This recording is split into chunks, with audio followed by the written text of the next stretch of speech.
প্রিয় দর্শক, আসসালামু আলাইকুম। দর্শক, আপনাদের প্রীতি ও শুভেচ্ছা জানিয়ে শুরু করছি আমাদের আজকের প্রতিবেদন। তো দর্শক, আজকে আমরা এক অসহায় মেয়ের গল্প তুলে ধরব, যার নাম হচ্ছে আসমা। আসমার বিয়ে হয়েছিল, সংসারও হয়েছিল, আসমার একটি সন্তান আছে, কিন্তু আসমার স্বামী আসমাকে ডিভোর্স দিয়ে দেয়। তো আসমা এখন তার নানির কাছে থাকে, কারণ পৃথিবীতে নানি ছাড়া কেউ নেই।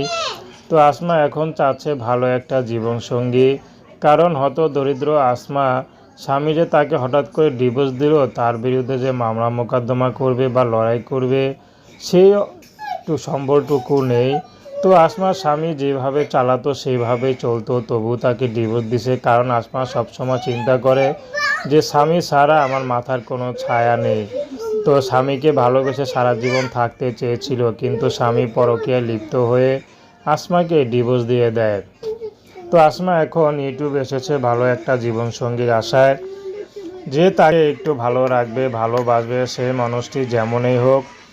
আসমা তাকে বিয়ে শাদী করতে রাজি আছে। আসমার ব্যক্তিগত কোনো পছন্দ নেই, কোনো চাহিদা নাই। কোনো বিবাহিত বা বয়স্ক পুরুষও যদি সন্তান সহ আসমার দায়িত্ব নিতে চায়, আসমা যে কোনো মুহূর্তে তার সঙ্গে যেতে রাজি আছে।